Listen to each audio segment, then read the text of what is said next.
Oi, alunos, tudo bem? Nesse vídeo nós vamos começar a trabalhar a pré-história.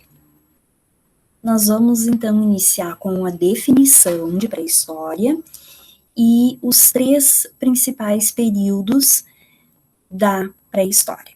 Então, nós vamos aqui. Pré-história é o período do passado da humanidade que vai desde o surgimento da humanidade, dos homens, das mulheres, até a invenção da escrita. Então, esse é um período extremamente longo.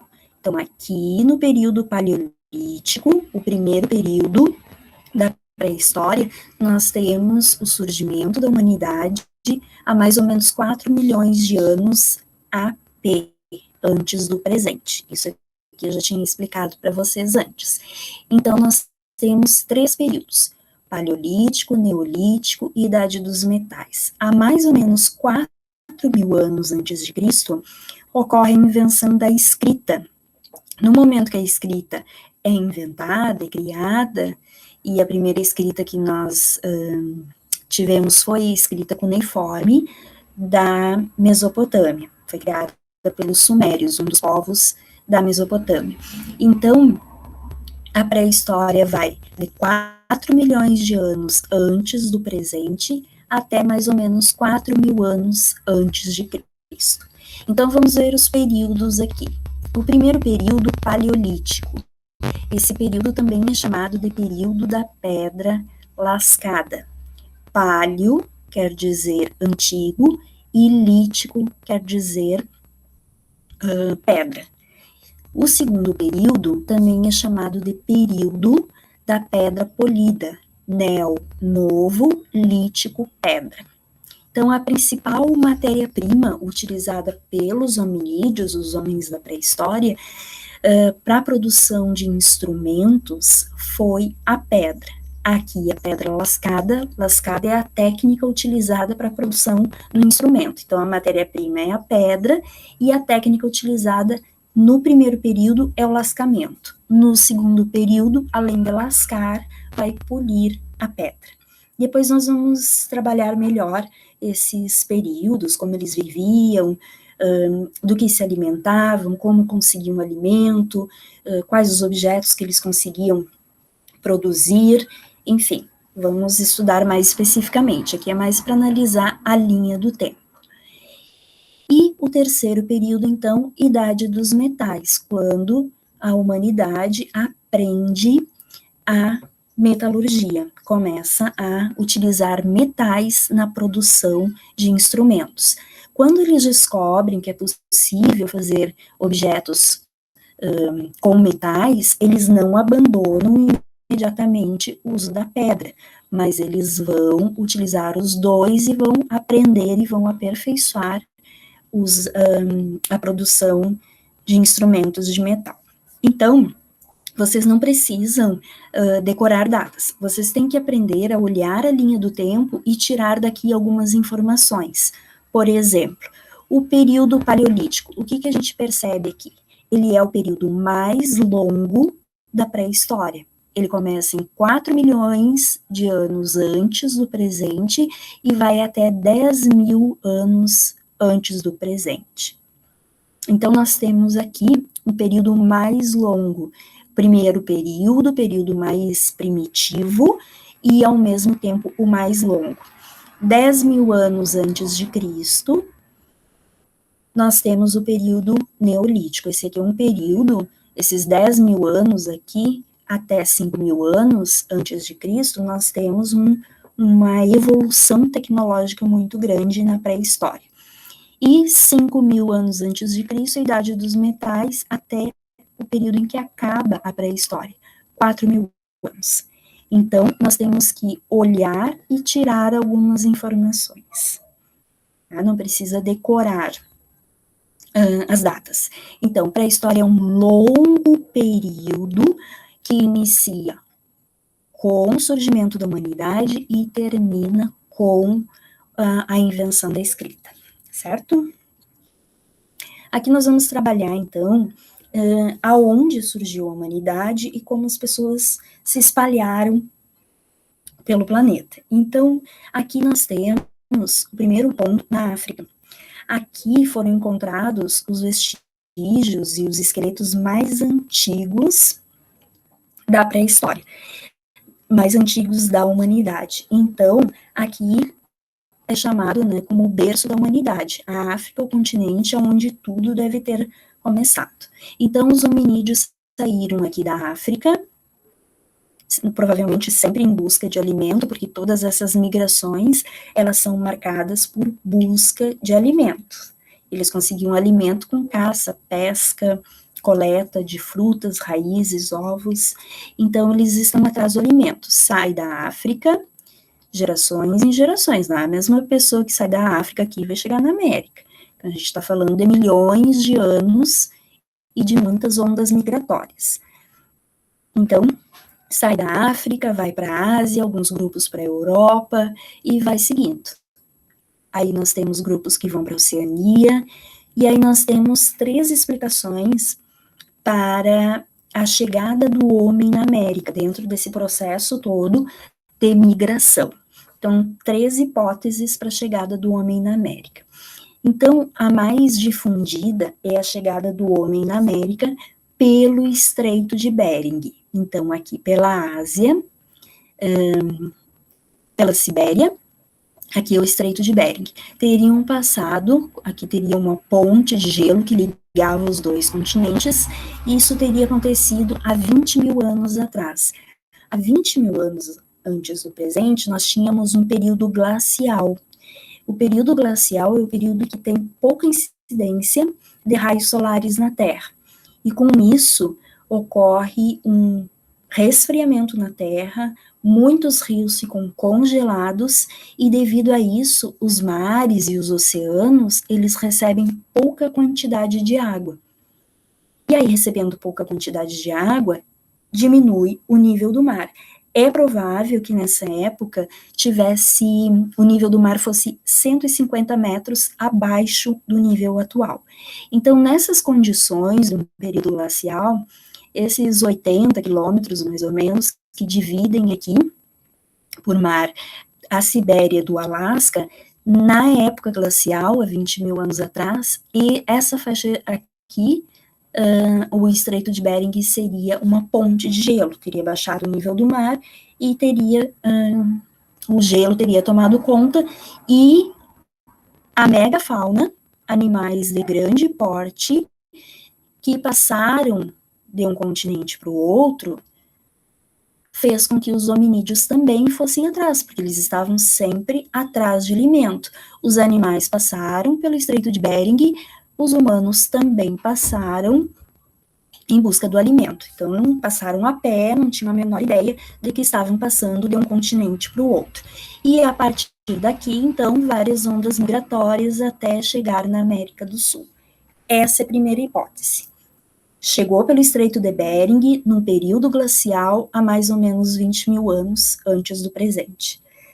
Outra explicação, outra hipótese para a chegada do homem na América é através da Oceania. Então, ondas migratórias até a Oceania, e como o nível do mar também, né, em período glacial, nível do mar baixo, aqui nessa região teria um número muito maior aqui no Pacífico, um número muito maior de ilhas do que nós temos hoje. E aí, então, a migração teria sido pelo mar, chegando de ilha em ilha, até chegar no continente americano. Então, também no período glacial. Aí nós temos uma outra hipótese, a terceira hipótese, que envolve o Brasil. Teria ocorrido uma migração da África pelo Oceano Atlântico, então os humanos teriam atravessado via marítima o Oceano Atlântico, com embarcações, até chegar na América do Sul pelo Oceano Atlântico. Então, aqui, essa datação, ela tem 50 mil anos antes do presente. Nós temos datações no Piauí de 50 mil anos. Nós temos, portanto, indícios, e tem esqueleto também, indícios aqui no Brasil de humanos antes da chegada aqui pelo Estreito de Bering. E as características físicas, devido ao esqueleto que foi encontrado, as características físicas, elas são ligadas ao continente africano. São mais características físicas da África do que características aqui da Mongólia e da região da Sibéria. Então, nós temos 3 explicações. Uma via terrestre e 2 via marítima. Uma pela Oceania e outra pela África. Então, são 3 hipóteses e é possível que as 3 tenham acontecido, que não tenha sido apenas uma grande onda migratória de chegada aqui na América.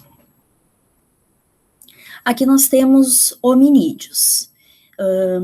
Aqui o processo evolutivo, mudança. Se a gente observar aqui, nós temos mudança no tamanho da caixa craniana, na face, nos dentes, e tudo isso está muito ligado ao modo de vida dos hominídeos. Nós temos aqui uma caixa craniana menor, porque o Australopithecus, depois ele vai ser incluído dentro do grupo dos Homo habilis, tá?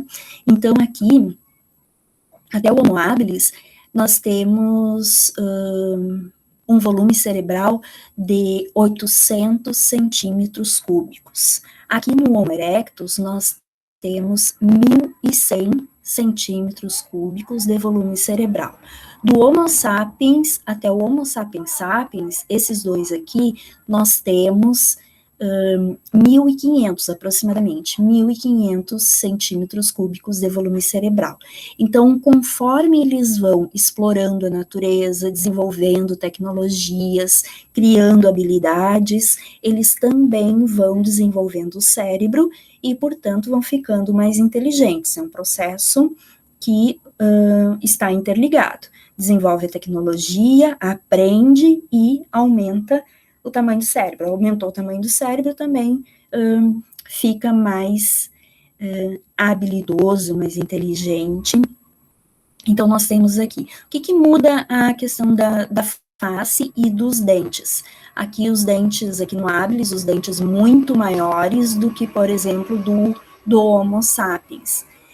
A questão dos dentes está ligada a aprender a fazer o fogo.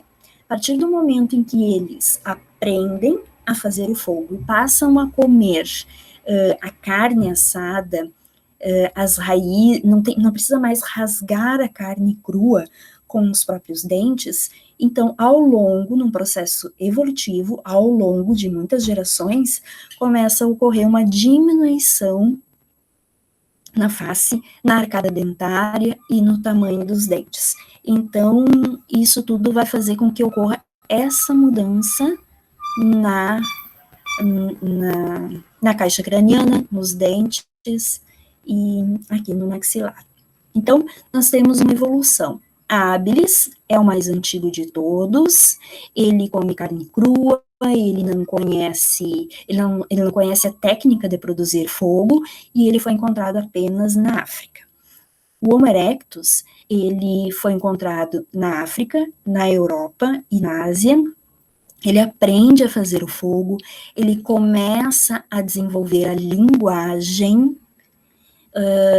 e vai ter uma mudança muito grande, porque ele aprende a caçar também, ele aprende a caçar em grupo. Então, isso faz com que tenha uma organização maior, e por isso também precisa desenvolver a linguagem. As pessoas precisam se entender melhor até para dividir tarefas. O Homo sapiens, ele faz tudo que o Homo erectus fazia, só que ele faz melhor, ele é mais inteligente, ele se desenvolveu mais, e ele tem como uma característica bem forte, além de aprender, né, de saber fazer o fogo, de ter desenvolvido mais ainda a linguagem, ele começa a enterrar os mortos. O Homo sapiens também foi encontrado apenas na África, Europa e Ásia. Já o Homo sapiens sapiens, que somos nós, ele é o mais desenvolvido de todos. E é o Homo sapiens sapiens que vai chegar na América, que vai criar o arco e a flecha, e que vai fazer a arte rupestre.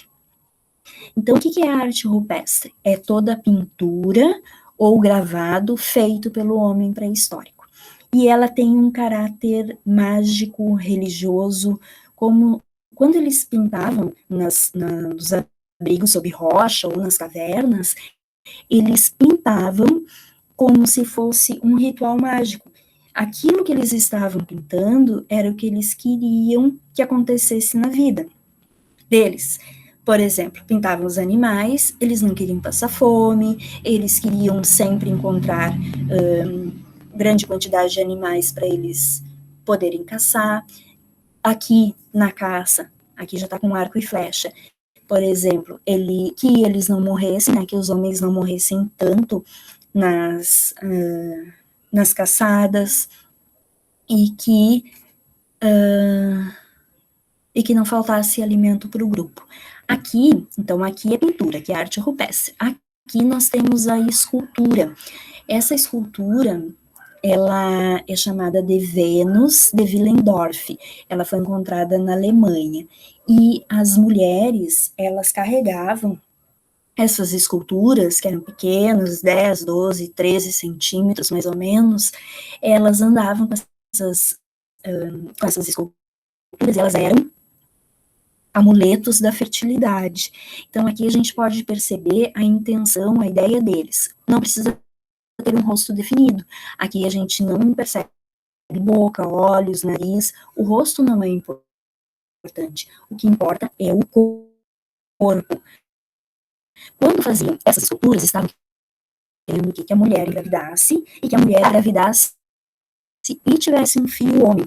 Então, aqui, seios fartos, porque precisava amamentar, quadril largo, para facilitar o parto, e a barriga grande também, representando, então, a gravidez e esperando sempre que nascesse um homem, porque o homem, quando crescer, vira um caçador, traz alimento para o grupo. A mulher, quando cresce, coloca filhos no mundo. Então, por isso, pensavam tanto em ter filhos homens, porque isso podia ser a garantia de mais caçadores e, portanto, mais alimento.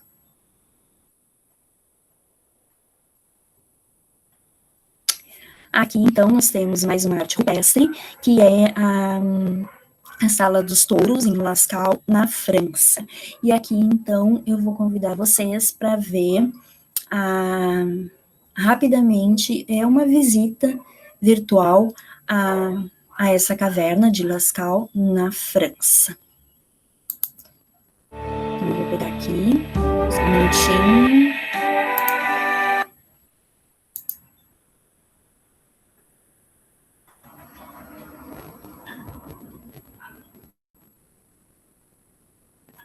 Vou compartilhar com vocês.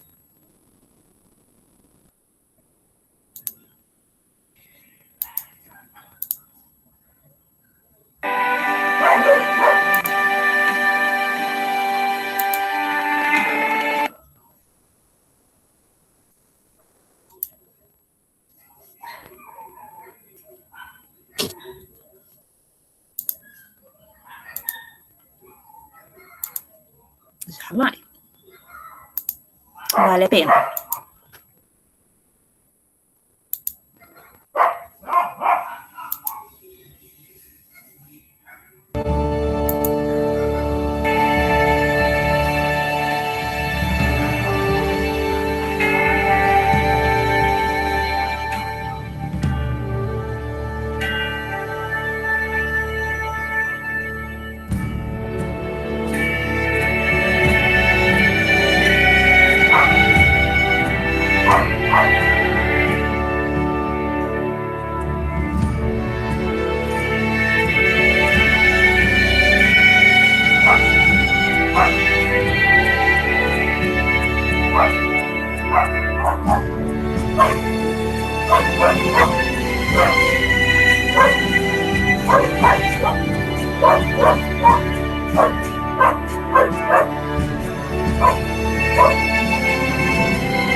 Então, só lembrando vocês, quem é que faz a arte rupestre? Quem faz a arte rupestre é o Homo sapiens sapiens. E ele vai, então, apresentar nessa arte o que era importante para a vida deles. Nós sabemos que essas cavernas, elas não eram utilizadas para habitação. Elas eram cavernas de difícil acesso, escuras, evidente, né? Muito escuras, muito úmidas. Não foram encontrados vestígios humanos que indicassem que foram cavernas habitadas, mas cavernas que foram apenas para esse ritual. Então, pedir para uma força superior, e aí já inicia uma ideia de alguma religiosidade, de alguma força superior que podia auxiliar as pessoas a conseguirem aquilo que elas precisavam para a sobrevivência. No caso aqui, o alimento e também o nascimento de filhos homens.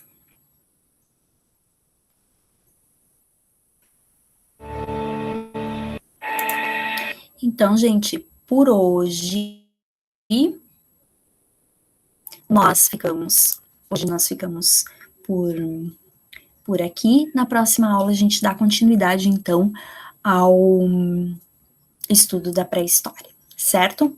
Beijo, até mais, se cuidem.